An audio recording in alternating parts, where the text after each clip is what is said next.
Jane wasn't the kind of woman who refused a knock at the door, especially when it came from her own sister. So when Emma appeared one rainy evening with swollen eyes, a single suitcase and a brittle smile, Jane opened the door without hesitation. No questions. No suspicions. Just arms wide and heart soft. "Just for a while," Emma had murmured, her voice hoarse from crying. "It's over between me and Daniel. I had nowhere else to go." Kevin had stood a few paces behind Jane, tall and quiet. "Of course she can stay," he said quickly, slipping an arm around Jane's shoulder. "Family is family." For a few days everything felt ordinary. Emma slept late and tiptoed around the kitchen. Jane made her favorite ginger tea and offered up old clothes she no longer wore. Kevin even joked over dinner, "It's like having two wives in the house. Double the drama, double the noise." Emma laughed too loudly at that, Jane thought, but she didn't say anything. It was only later, subtle and slow, that things began to feel off. It started with the shampoo. Jane always used lavender and kept it on the far left shelf. But one morning the bottle was moved and half empty. When she mentioned it to Emma over breakfast, her sister only shrugged. "I just needed something to calm my nerves. I'll replace it."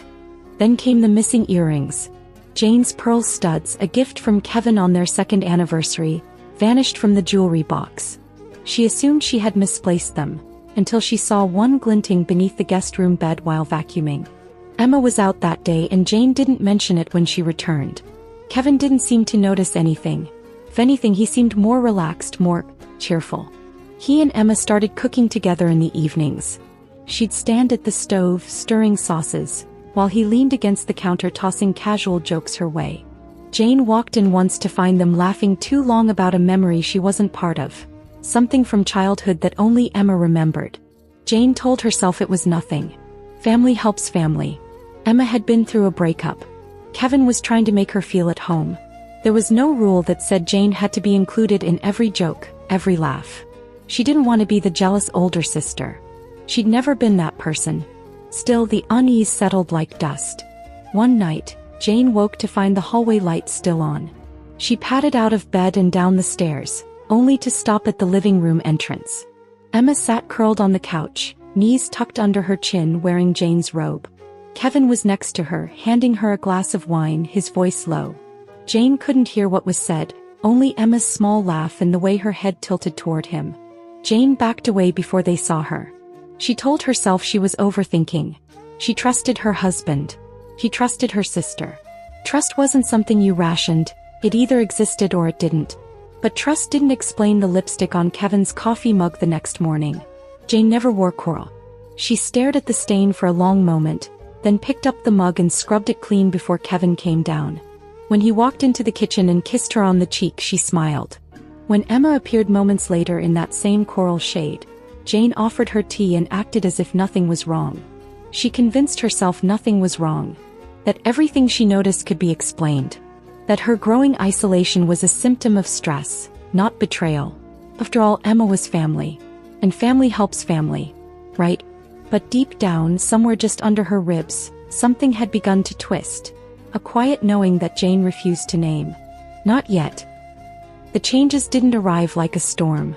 They came like a slow fog, soft, creeping, and nearly invisible until Jane was standing in the middle of it, unsure when it began. It was in the small things. The way Emma lingered in the kitchen long after the dishes were done, standing too close to Kevin, their elbows brushing as they wiped counters or reached for the same glass. Jane would enter and find them mid-conversation, their voices low, then instantly too cheerful when she appeared. Kevin would flash his usual easy smile and offer her a drink as if to say everything was fine. And Jane, too tired to argue with her own doubt, would nod and pretend she hadn't noticed the subtle tension in the room. One afternoon, Jane walked into Kevin's home office to drop off a delivery. He wasn't home. The desk was messy with files and papers, but what caught her eye was a wine glass resting on the corner, half full with red. She rarely drank, and when she did, it was white. She picked it up carefully, noticing the faint smudge of coral lipstick on the rim. Jane stared at it. Her hands trembled just a little. That same night, during dinner, she asked casually, "Did you have someone over today?" Kevin didn't look up from his plate. "Just a video meeting." "Why?" "There was a wine glass in your office." Red. Emma, sitting across from Jane, glanced up quickly. Oh, that might have been mine. I was looking for a quiet place to call a friend. She smiled, almost apologetically. Didn't mean to make a mess. Kevin said nothing. Just kept chewing as if it didn't matter. Jane forced a laugh. No problem. But that night, when she brushed her teeth, Jane looked in the mirror and admitted something she had tried to deny. She didn't believe Emma. Not completely. The house had grown quieter when she was alone in it, but somehow louder when the three of them were together. Kevin and Emma seemed to have created their own atmosphere, one that Jane wasn't part of. She heard their laughter through closed doors. Kevin's deep chuckle, Emma's high giggle that used to annoy Jane when they were younger. It would echo down the hallway long after Jane had gone to bed. She began to notice that Emma always dressed a little more carefully in the evenings. Her hair was brushed, her perfume light but unmistakable. Jane told herself it was just Emma trying to feel human again after a breakup. But even that excuse was beginning to wear thin. One evening, Jane came down early from a nap, hoping to finish some work in the study. She stopped just outside the living room when she heard Kevin and Emma talking. "You always get your way," Kevin said, laughing. "It's dangerous." Emma replied in a whisper, "Only with the right people." There was a pause. Jane didn't dare move. Kevin's voice softened. "Careful. Jane's upstairs." "I know," Emma said, and her voice was quiet in a way that felt sharp. Jane backed away, her heart pounding. She didn't hear a kiss. He didn't need to. The way they spoke to each other was enough. There was a line, maybe invisible to others, but Jane knew it had been crossed. That night, Jane lay in bed, staring at the ceiling, while Kevin turned off the light beside her and mumbled a tired, "Good night." His back faced her. He didn't notice she didn't respond. He thought about the coral lipstick, the wine, the low laughter that seemed to follow her like a shadow. She thought about the way Kevin touched Emma's arm when passing her a plate, the way Emma looked at Kevin when she thought Jane wasn't watching. Most of all, Jane thought about how lonely her own home felt. She hadn't confronted either of them, not yet. She still hoped, in some quiet, aching corner of herself, that she was wrong. That there was another explanation. That maybe grief, insecurity, and imagination were playing tricks on her. But then came the whispers at midnight. Jane had gone downstairs for water. The house was mostly dark, except for the faint glow from the kitchen. He heard voices, Kevin and Emma again. Their words were muffled but the tones unmistakable. Teasing. Familiar. Too close. She stood in the hallway, hand gripping the banister, listening as Emma laughed and said something about keeping secrets. Kevin's reply was softer. "As long as we're careful." Jane turned back without finishing her walk. Her thirst forgotten. Her stomach knotted. In her own home, in the place she had built with trust and love, Jane had become a stranger.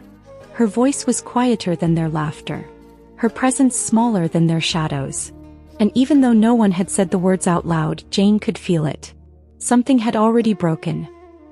The trip was Kevin's idea. He said they all needed a change of scenery, a break from the gray rhythm of the city. Jane hesitated at first. Taking a vacation with the woman who had slowly made her feel like a guest in her own marriage didn't sound relaxing, but Kevin insisted. "It'll be good for us. For you," he said, cupping her cheek with practiced warmth. "You've been stressed. Let's go somewhere quiet." So they drove down the coast together. The villa Kevin booked was beautiful. White stone, wide glass windows, a view of the ocean that glittered under the afternoon sun. Palm trees swayed just beyond the balcony, and a salty breeze curled into every room. Jane stood there on the first night, barefoot and quiet, trying to let it sink in. Maybe this would be the reset they needed. Maybe she could forget how tightly Emma laughed at Kevin's jokes, or how Kevin glanced at Emma when he thought Jane wasn't looking. For the first 2 days things felt almost normal. They swam, they ate at the little seafood stall near the beach, they played card games in the evening. Emma acted sweet and casual. Kevin held Jane's hand when they walked. But even then, under the softness, something felt rehearsed.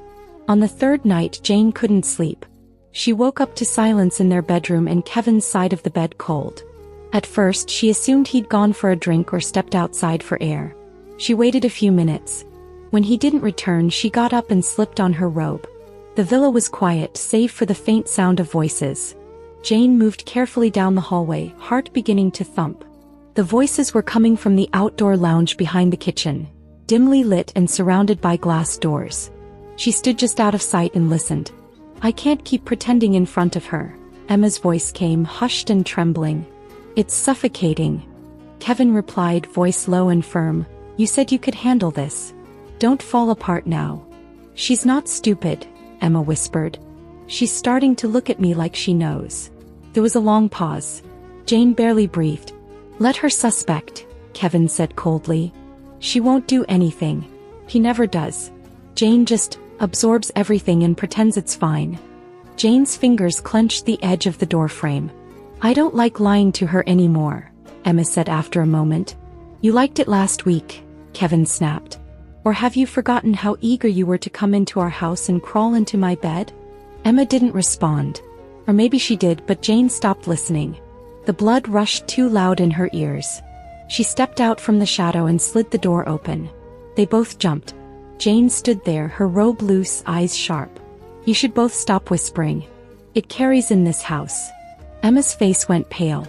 Kevin's turned blank. Oh, Jane, we were just... Save it. Jane's voice didn't shake. I heard enough. Kevin stood up, slow and defensive. Don't be dramatic. Emma said nothing. Jane looked between them, and for a second, everything inside her burned. The betrayal. The humiliation. The long months of doubt that had slowly choked her. And now this, confirmed under a starlit sky with no attempt to even hide it. You brought me here for this? She asked quietly. To sit and smile while you mock me behind my back? Kevin shrugged as if tired. You're reading too much into this. Emma muttered. It's complicated, Jane. No, it's not, Jane replied flatly. It's disgusting. And pathetic. She turned to go, but Kevin's voice stopped her again. You knew, didn't you? Deep down. You just didn't want to admit it. You like being the victim. Jane froze. Her breath caught. He took a step forward. You were too busy playing perfect wife to see how broken this marriage already was. Don't pin this on us like we're monsters. You've been gone for a long time, Jane. Emotionally. Jane turned slowly. And that justifies sleeping with my sister? Kevin didn't flinch. It just happened. Emma looked down, arms wrapped around herself, tears in her eyes, but Jane didn't care anymore. Not about her guilt. Not about Kevin's defense. The night was cold, but Jane felt hot. Like something inside her had shattered, and for once she wasn't going to sweep it under the rug. Not this time. She walked back to the bedroom, packed her bag in silence, and ordered a car. Neither of them followed her. As she sat in the back seat, watching the villa grow smaller behind her, Jane realized this was no longer about betrayal. It was about survival. And now that she knew the truth, truly knew it, there would be no going back. Not to them. Not to silence. And not to pretending. The morning was foggy, the kind of gray that made everything feel slower, quieter. Jane hadn't planned to go for a walk, but something about the silence in the villa was too loud. She needed air. Her mind was raw from the night before. Her heart throbbed with the weight of everything she had heard. The laughter, the whispers, the betrayal made real. She just needed space, even for a moment. She left without waking anyone, slipping on her sneakers and wrapping a scarf around her neck. The cliffs behind the villa stretched high above the sea, the waves crashing far below. It was a beautiful place, almost painfully so, the kind of view that once would have made Jane feel small in the best way. But now, it only reminded her of how far she'd fallen from the life she thought she had. As she stood near the edge, breathing in the salty air, she heard footsteps behind her. She didn't turn. Emma's voice was soft, cautious. Jane, can we talk? Jane exhaled slowly. She didn't want to talk. Not now. Not with her. Emma came closer, stopping just a few steps away. I didn't mean for any of this to happen. Jane finally turned to face her. But it did. Because you let it. I was lost. Kevin, he made me feel seen. And you were always so perfect, so composed. I just wanted... What? What did you want, Emma? Jane's voice cracked. My husband. My life. Emma said nothing. Jane looked at her sister's face, familiar and now so painfully foreign. There was a glint in her eyes Jane couldn't name. Regret? Guilt? Or something colder? I'm leaving today, Jane said. You and Kevin can have each other. You deserve the silence you'll live in." She turned back to the ocean, letting the wind numb her skin. Then everything happened in a blur. A sharp shove against her back. The feeling of weightlessness. The edge of the cliff disappearing beneath her feet. And the last thing she saw before the world tilted, Emma's face. Then nothing. Darkness. The sound came first, steady beeping like a slow ticking clock. Then pain. Then light too bright for her eyes. Jane woke to the sterile scent of antiseptic and the tight pull of bandages around her arms and torso. Her vision was hazy, but she could see a nurse standing nearby. The walls were white. Machines blinked softly beside her. She tried to speak, but her throat was dry. The nurse noticed. "You're awake," she said gently. "Don't move too much. You had a bad fall." The word echoed in her head. Jane blinked. Her mouth finally worked. "Where's Emma?" The nurse paused. "You've been unconscious for 4 days. Your husband's been notified. He came once." Jane's chest tightened. "He came." The nurse nodded. "He left a signed release for your care. And this." She handed Jane an envelope. Jane opened it with shaking hands. Inside was a crisp document. Petition for divorce. Signed by Kevin. Filed 2 days ago. No explanation. No message. Tears welled in Jane's eyes, not from pain but from the sheer coldness of it. She had nearly died. And Kevin, her husband, had filed for divorce before she had even opened her eyes. She wanted to scream. But nothing came. In the days that followed, Jane stayed mostly silent. Doctors came and went. Nurses helped her walk again, slowly, painfully. The police came once, asking questions about the fall. Jane tried to speak, to tell them she was pushed, but her memories blurred at the edges. She remembered standing. She remembered Emma's voice. She remembered the shove. But there was no proof. No cameras. No witnesses.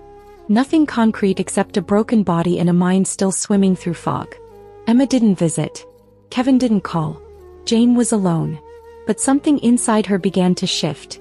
Not into despair but into something harder. Sharper. She had survived. They had tried to erase her. And now, lying in that hospital bed, Jane promised herself one thing. She wouldn't disappear. Not quietly. Not ever again. They had pushed her off the edge. Now she would rise. Not just to live, but to make them face everything they had done. After her release from the hospital, Jane vanished. Not in the dramatic sense, but in the way someone disappears when they're no longer where people expect them to be. She didn't return to her old house. She didn't call old friends. She didn't respond to the messages from former colleagues, the polite inquiries, the awkward condolences. For the first time in her life, Jane chose silence. Kevin had filed for divorce while she was unconscious. The proceedings moved fast. His lawyers worked quietly and efficiently, declaring irreconcilable differences, citing medical trauma. Emma didn't appear on any document, but Jane knew better. When she finally received the finalized papers, delivered by courier to the rehabilitation center, she signed them without a word. She didn't tell anyone where she was going after that. Some said she had moved to Europe. Others whispered that she had checked herself into a mental institution, unable to cope with the trauma. There were even cruel voices online suggesting she faked the fall for attention or money. Jane read every rumor in silence and deleted them all. She didn't need to correct them. She just needed time. She rented a small apartment under a different name in a quiet town near the mountains. The windows faced a wide sky and no one knew her there. The first few weeks were the hardest. Sleep was fractured, her body ached constantly, and flashes of the fall came like shadows that wouldn't settle. Sometimes she would jolt awake in the middle of the night, convinced she was still falling. But slowly her breathing steadied. Her strength returned, and she began to remember. Not all at once. Not clearly, but pieces. Emma's voice that morning. The weight of the wind at her back. The moment the earth vanished beneath her. And the strange, frozen expression on her sister's face. Like she hadn't expected Jane to turn around before the fall. It wasn't enough for the police. It wasn't enough for court. But it was enough for Jane. One evening, wrapped in a blanket with her laptop on her knees, she began searching for legal consultants. Most were expensive. Most were impersonal. Then she found Lee Wei. He didn't advertise. His site was plain. But the reviews spoke of quiet victories and honest dedication. She sent a message, not expecting a reply. Li Wei called her the next morning. His voice was calm, unhurried. He asked few questions but listened closely. He didn't promise her revenge. He didn't promise her justice. He promised to help her find the truth. Jane met him in a small office above a bookstore, tucked between a tailor's shop and a tea house. He wore a dark coat, glasses slightly crooked on his nose, and greeted her like an old friend. He didn't flinch when she showed him photos of her injuries. He didn't interrupt when she explained everything, from the day Emma moved in to the moment she woke up in the hospital alone.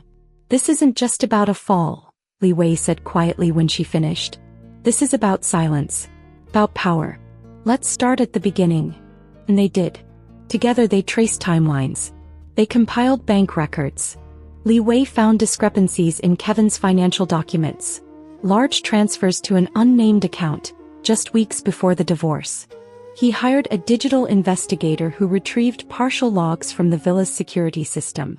Most of the footage was erased. But one clip survived. Emma walking behind Jane toward the cliff minutes before the fall. Jane watched it again and again. The sound was off, but the image was clear. Emma's expression wasn't panic. It wasn't fear. It was cold. That clip alone wasn't proof. But it was something. And Jane wasn't stopping there. She began therapy, not just for recovery but for clarity. The more she talked, the more her memory sharpened. Dates aligned. Feelings settled into facts. Li Wei quietly began building a case. Not just against Kevin, but against the silence that had swallowed Jane for so long. Outside her apartment, the world continued to guess. Emma and Kevin made public appearances. Their photos appeared in real estate magazines, smiling before new properties. In interviews, Kevin spoke of moving on after hardship. Emma stayed silent, her image carefully managed. But Jane watched. She printed the articles and highlighted the lies. She traced every signature. She gathered names of staff at the villa. She reached out to a former housekeeper who had left after the trip. The woman remembered hearing a scream, but was told by Emma it was just a bird hitting the window. Bit by bit, Jane reclaimed her story. She wasn't chasing revenge. Not anymore. She was chasing truth. And one day soon she would return, not as the woman who fell, but as the one who climbed back, carrying every shattered piece they thought they had buried. 2 years passed like a slow, steady tide. When Jane returned to the city, she wasn't the same woman they remembered. The quiet wife who once stood behind her husband at company parties, who smiled politely beside her sister at family events, no longer existed. That version of her had been left behind, at the edge of the cliff where trust had been pushed and broken. Now Jane stepped into the world with calm precision. Her posture was straight, her walk balanced, the faint limp hidden beneath tailored pantsuits and sensible heels. The scar along her side no longer ached. Her hair, once long and soft, was now shorter, sharper. Her eyes, clear and steady, didn't flinch when she looked up at the skyline of the city where she had lost everything. She had returned, not to take back what was hers, but to make sure they never forgot what they did. The first thing she did was buy a condo under her own name. Quiet, modern, and tucked away in a building with no history. She moved in alone, furnished it with clean lines and soft lighting, and placed a single framed photo of her younger self near the window, not to honor the past, but to remember the girl who believed love could never turn cruel. Jane had money now. Not from settlements or pity but from work. With Li Wei's guidance, she had started a small investment consultancy online, advising women in vulnerable situations, many of whom had suffered in silence like she once had. The business grew slowly but steadily. It gave her purpose. It gave her freedom. Most importantly, it gave her control. Kevin and Emma, meanwhile, were thriving, or so it seemed. Their wedding had made it into a few society pages. It was a quiet affair, tasteful and curated. Kevin had sold his startup for a handsome amount and rebranded himself as a tech consultant. Emma took on the role of a philanthropic wife, donating to clean water initiatives and attending wellness retreats. Jane followed it all silently. She knew their world now better than they knew hers. She had kept her return quiet. No announcements, no contact with old friends. Only Li Wei and a handful of trusted professionals knew she was back. The city moved around her, unaware that the woman once cast aside was weaving herself back into its heart. Then one cool morning, Jane walked into Li Wei's office, a thin folder tucked under her arm. "I'm ready," she said simply. Li Wei nodded. "We'll serve the notice this week." Within days, the legal papers were sent to Kevin and Emma's home, hand-delivered, signed for, and sealed with quiet precision. The letter inside was brief and formal. A civil suit citing attempted homicide, emotional injury, and concealment of intent in the finalization of divorce. Included were attachments, medical reports, bank transfers, the surviving security footage, and testimonies Jane had quietly gathered from former staff and third-party observers. There was no dramatic message. No angry letter. No revenge speech. Only truth. Kevin received the notice at their front gate. Emma read it that night, her fingers shaking, her breath shallow. Neither of them had expected her to come back. They had buried her with silence, thinking that time would do the rest. That Jane had broken completely, and broken women don't return. But Jane had not broken. She had rebuilt. A few days later, Jane received a call from Kevin's lawyer. "We'd like to settle this privately," he said, carefully polite. Jane's answer was quiet but firm. No. She didn't want money. She didn't want apologies. She wanted the truth spoken out loud, on record, with consequences. As the court date was scheduled, Jane stood in her living room, staring out the window at the city lights. She felt nothing dramatic. No fire. No triumph. Just stillness. She had waited 2 years for this. Not to hurt them, but to remind them that she had never disappeared. They had pushed her, but she had risen. And now they would face her. Under oath, under pressure, and under the full weight of the truth they thought would never find its way back. Jane exhaled softly and whispered to herself, "This time I stand on the edge, and I don't fall." The courthouse was colder than Jane remembered. Sterile, hollow, too bright in all the wrong places. Every sound echoed. Every shuffle of paper felt louder than it should have. But she didn't flinch. Not even when Kevin walked into the courtroom flanked by his legal team in crisp suits. Or when Emma entered moments later in a pale dress that whispered fragile. Jane sat quietly at her table dressed in navy. Her hands were still, her eyes calm, and beside her, Li Wei arranged their documents with clinical focus. He didn't speak much, didn't need to. Everything they had built was already prepared. This was no longer a confrontation. It was a presentation. Across the room, Kevin barely looked at her. His jaw was tense. Emma kept her gaze low, biting her lip as if unsure whether to cry or confess. The proceedings began with the expected. Kevin's lawyers argued that Jane was traumatized and unstable. They claimed her memory was unreliable and that her accusations were born out of emotional distress after the divorce. They pointed to the lack of direct video showing the push, the absence of criminal charges at the time, and the ambiguous nature of the cliff incident. They underestimated her. Jane didn't speak right away. She let Li Wei handle the opening arguments, calmly dismantling the character assumptions. Then they presented the records.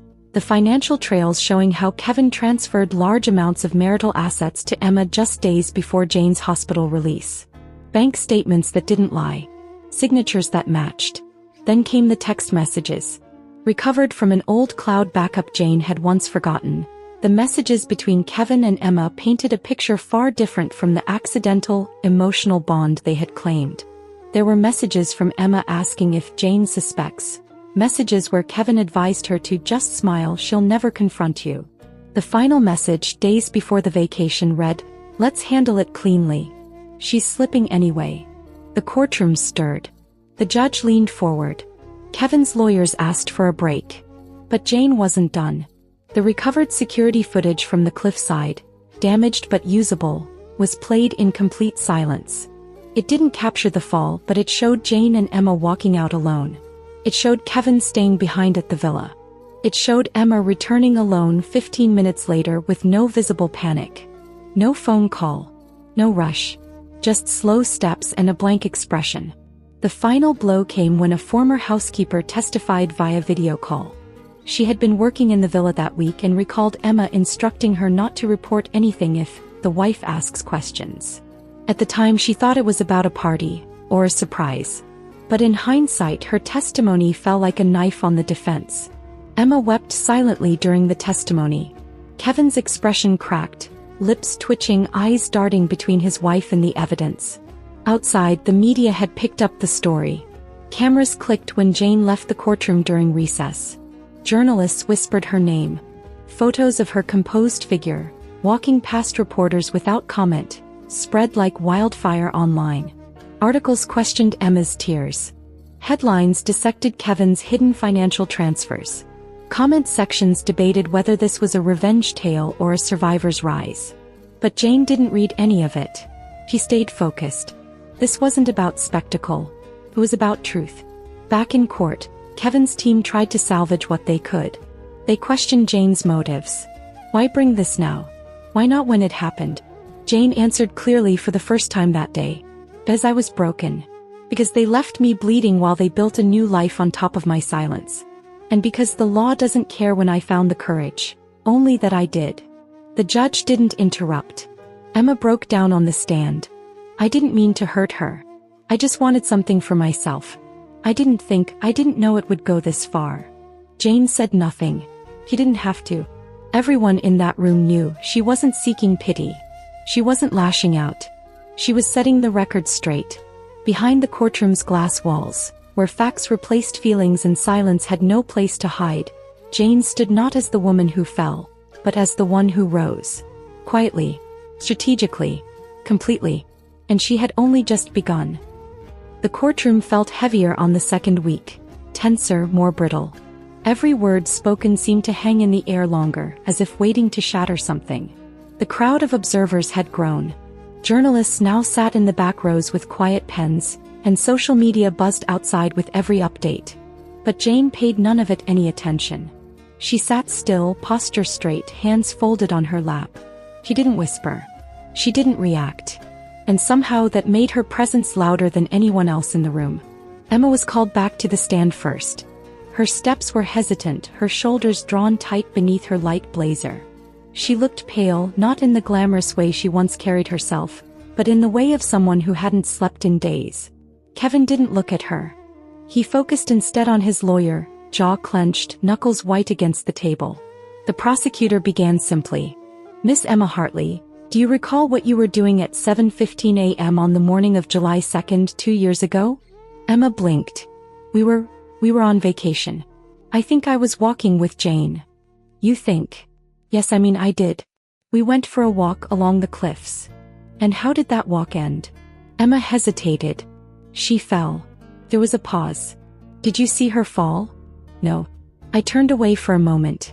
When I looked back, she was gone. And what did you do next? I panicked. I ran back to the villa. I told Kevin. The prosecutor nodded. You panicked. You ran. But there's footage showing you walking calmly back to the villa. No sign of distress. You didn't call emergency services. You didn't tell anyone else until Kevin came down an hour later. Emma opened her mouth, but no words came. Miss Hartley, you said you were in shock. Yet hours after the fall, you joined Kevin for lunch at the villa's terrace. A witness remembers you laughing at something he said. I was trying to stay composed, Emma said quickly. I didn't know what else to do. And yet within a week you were living with Mr. Hartley. Within 3 months you were engaged. Emma's face crumpled slightly. Her voice shook. That doesn't mean I pushed her. No. But it shows motive. It shows what you stood to gain. Tears finally escaped down Emma's cheeks. She looked to Kevin for help, but he remained still, unmoved. It was a small shift, but it said everything. The unity between them had cracked. When Kevin was called to the stand, the temperature in the room dropped. He spoke sharply, trying to maintain control. He denied manipulating finances, claimed the transfers were emergency funds, and painted Jane as cold, emotionally distant, unstable even. He spoke as if he were the one betrayed. But he overplayed his hand. When asked about the night of the accident, his details conflicted with Emma's. He claimed he had just woken up when she ran in. Emma said he was already dressed. He insisted Jane had been growing paranoid, but text showed him warning Emma to watch her tone around Jane. The judge leaned forward more than once, brows furrowed, eyes keen. Then came the maid. She was older now, grayer, her voice soft but firm. She had worked at the villa for only a few months and had left not long after the vacation. "I was asked not to speak," she said. "But I remember that morning. I saw Miss Emma return alone. Her clothes were clean. Her face, it was calm. She walked past me without a word.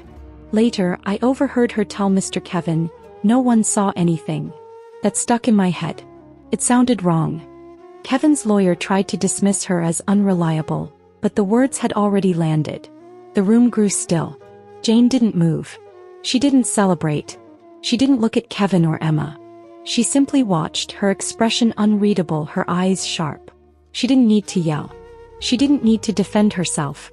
Every crack in their stories was doing the work for her. And for the first time, everyone in the room could feel it.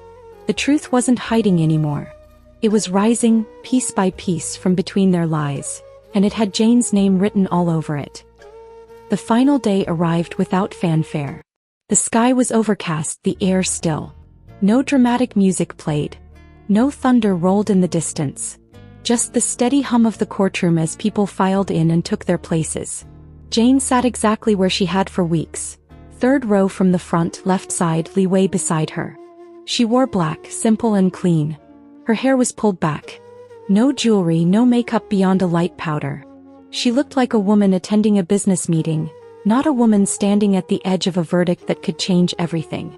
Kevin entered first. He looked thinner now, more aged. His tie was loose, his hair slightly unkempt. His once polished confidence had dulled into quiet resentment. Emma followed, barely looking up. She hadn't worn makeup for days. Her eyes were hollow, red-rimmed. She sat apart from Kevin now, on opposite sides of the defense table. That alone spoke volumes. The judge took his seat.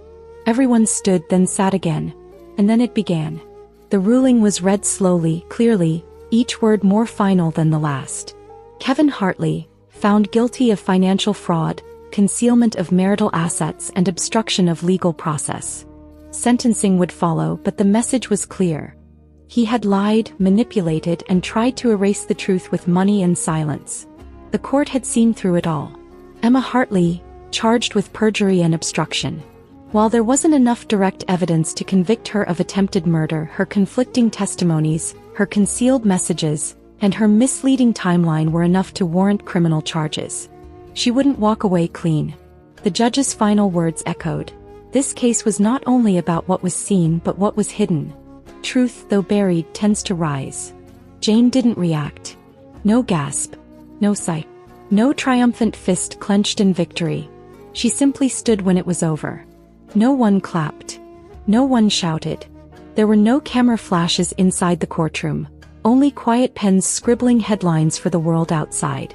Kevin turned once toward her, maybe expecting a glare, maybe hoping for a confrontation. Jane didn't even look at him. Emma cried softly into her hands, shoulders trembling. She didn't ask for forgiveness. She didn't offer it.